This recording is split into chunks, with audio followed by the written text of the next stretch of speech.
Ok, je peux le faire.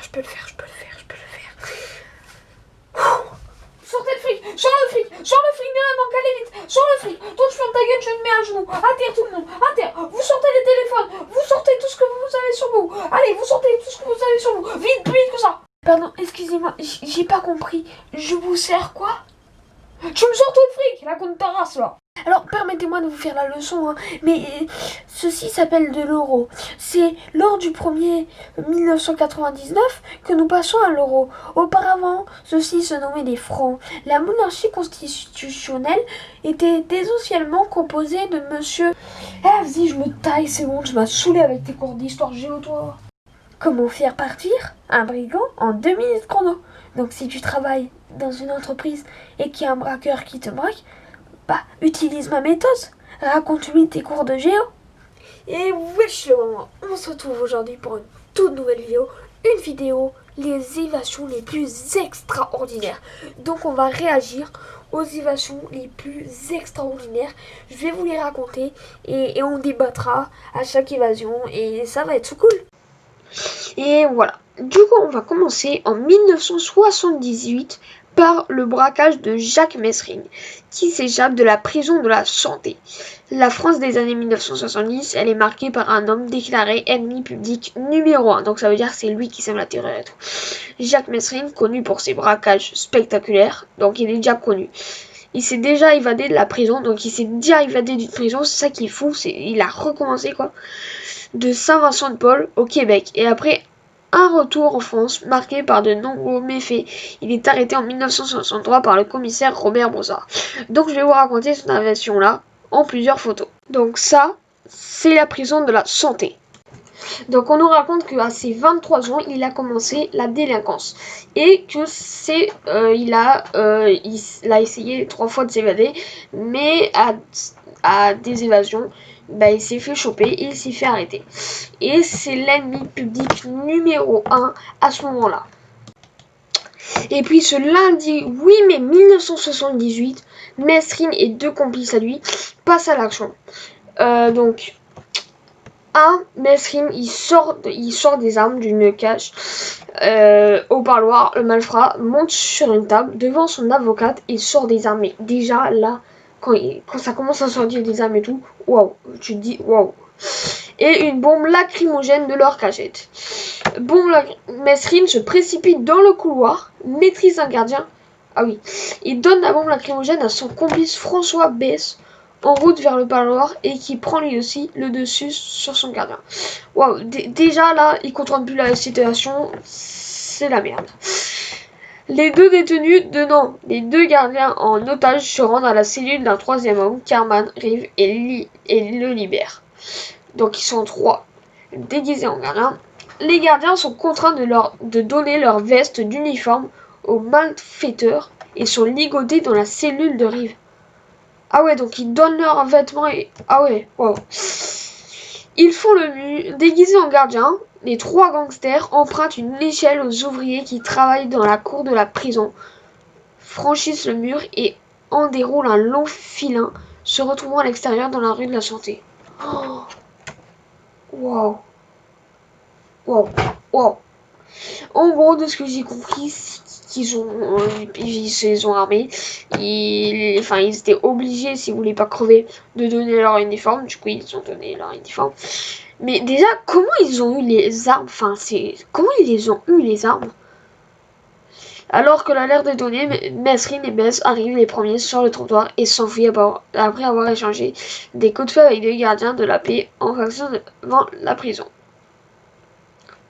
Carmen n'a pas la même chance. Ah, donc sur les 3 gangsters, il y en a un qui va mourir. Et le tout n'aura duré que quelques minutes. Messrine et... Ah ouais, en gros, Messrine est un truand capable de tout qui se vante de 39 crimes. Et dès que sa fuite a été connue, des mesures ont été prises pour protéger ceux dont il a souvent juré de se venger. Ah ouais, donc en gros, ouais, là c'est vraiment... le passé c'est vraiment l'histoire d'un mec wow, d'un bandit quoi. Et du coup il a fait tout ça pour rien en gros, c'est ce que j'ai compris. Ok, bah, deuxième évasion. Troisième évasion. L'évasion, donc c'est en 2001. Ah oui, l'évasion par la grande porte des détenus de Borgo. Le 31 mai 2001, 3 détenus figés au grand banditisme parviennent à s'évader de la prison de Borgo en Corse grâce à l'envoi d'un faux fax ordonnant leur libération. Comment ils ont fait un faux fax? Le personnel pénitentiaire leur ouvre ainsi les portes, croyant obéir à un ordre hiérarchique. Mais non. Le récit de cette incroyable évasion est donné dans le journal télévisé du 6 juin 2001. Donc, de ce que j'ai compris, ils auraient fait un faux fax. Donc, un fax, c'est un truc, c'est une lettre, je crois, qui te dit ce que tu dois faire et ça vient de l'État. Donc, tu dois le faire, tu fermes ta gueule, tu dois le faire. Et en gros, ils ont reçu ça. Et là, ils avaient pas le choix, ils ont dit, ok, ben on va le libérer. Et ils l'ont libéré, sauf que c'était un faux. Mais du coup, comment tu sais si c'est un vrai ou un faux? Enfin, ils sont vraiment faux. Et du coup, ben, il est libéré grâce à ça. Mais ouais, je fais déjà ça. Waouh, waouh. C'est ouf. Alors celle-là, tout le monde la connaît peut-être, mais moi j'ai regardé un reportage dessus et c'était waouh, c'était un chef-d'œuvre, mais c'est une évasion complètement dingue. Mais quand je dis dingue, c'est dingue. Vous la connaissez sûrement, tout le monde la connaît, on en a tous entendu parler, celle de la prison d'Alcatraz. Alors déjà, tendance non, c'est ouf. Mais alors l'évasion, comment? Waouh. Du coup, je vais vous la raconter. Donc ça, c'est la prison d'Alcatraz. Tout le monde la connaît sûrement. Elle est située sur une île et l'eau est très froide et il y aurait des requins. Donc on ne pourrait pas s'échapper. C'est une des meilleures prisons au monde entier. Alors là, vous n'êtes pas prêts, accrochez vos ceintures. L'évasion d'Alcatraz et la fuite la nuit du 11 juin 1962 de 3 détenus de la prison fédérale de haute sécurité d'Alcatraz, laquelle est à l'époque le pénitencier le plus célèbre des États-Unis. Et les frères Clarence et Anglin et John Anglin prennent la fuite à bord d'un radeau de fortune après avoir creusé le mur de leur cellule. Allen West, un quatrième complice, n'a pu se joindre à eux en raison d'un contretemps, car le trou qu'il a creusé était trop petit pour lui. Il se blesse quand il essaye de passer à travers. Il abandonne, puis commence à creuser un peu plus le contour de la grille pour terminer à 2h du matin. Malgré l'importance du dispositif pour les capturer, ils ne seront pas retrouvés. Les enquêteurs supposent qu'ils se sont noyés dans la baie de San Francisco. Alors, pour vous expliquer en détail, il y a deux frères qui ont commis des crimes et ils se disent on va creuser un trou dans la prison, donc on va creuser un trou. À ce moment-là, quand ils ont creusé le trou, il y a un quatrième qui vient se joindre. Sauf que de base ils étaient 4. De base ils étaient 4 ou 3, je sais plus. Ils creusent des trous, donc assez grands pour pouvoir y passer et pour pouvoir aller en dehors. Parce que il y a le mur et t'as le trou et derrière bah t'as la sortie. Et donc ils creusent et waouh, ça a duré des années ou je sais pas combien. Et donc ils ont creusé. Le troisième ne parviendra pas à sortir parce que son trou était trop petit et il était bloqué à l'intérieur. Enfin non, il n'était pas bloqué, mais il pouvait pas aller à l'intérieur parce qu'il était tellement petit que bah tu peux pas rentrer dans un tout petit trou. Enfin voilà. Et du coup, il a abandonné et s'est peut-être fait choper, je sais pas. Une fois qu'ils sont sortis, ils sont allés prendre. Ah non.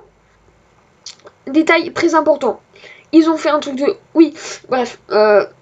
Ils sont allés prendre un bateau. Sauf que, cependant, là, il y avait les policiers qui... Enfin, comment ça s'appelle, les gardes qui surveillent si tout le monde est bien à l'intérieur des cellules.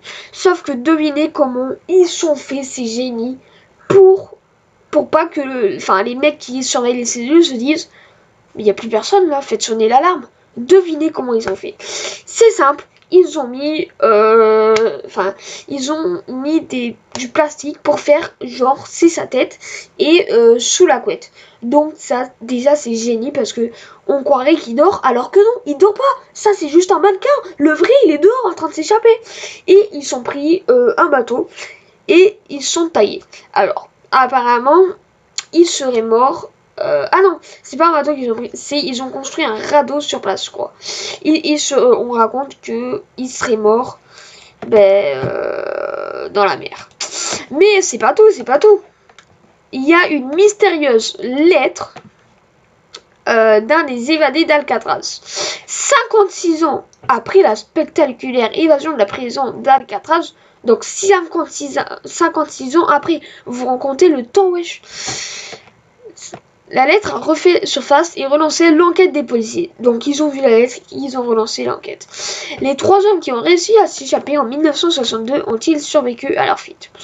Au milieu de l'eau dans la baie de San Francisco, une île, celle d'Alcatraz qui autrefois fut le repère des pires criminels américains, ce pénitencier de haute sécurité a vu passer entre ses murs de pierre Al Capone, dit Scarface, parent du crime organisé de Chicago Creepy Carbis, qui y passera 26 ans encore Henry Young, qui assassina un côté tenu à la petite cuillère. Le 11 juin de cette année-là, Frank Morris et les frères Clarence et John Anglin, tous condamnés pour braquage de banque, parviennent à s'évader. Donc, en 2013, les autorités ont reçu une mystérieuse lettre manuscrite qui a été dévoilée publiquement que cette semaine. Mon nom est John Anglin. Je me suis évadé d'Alcatraz en juin 1962 avec mon frère Clarence et Frank Morris. J'ai 83 ans et je suis en mauvaise santé. J'ai un cancer. Oui, nous avons tous survécu, mais de justesse. Peut-on lire dans ces mots dévoilés par la chaîne KPIX. Dans ce document, l'expéditeur explique qu'après sa fuite, il s'est installé à Seattle, puis dans le Dakota du Nord, avant de poser ses valises en Caroline du Sud, où il vivait toujours. C'est ouf. Waouh. C'est tellement ouf cette histoire. J'en reviens pas. Bref, c'est la fin de la vidéo. Allez, ciao!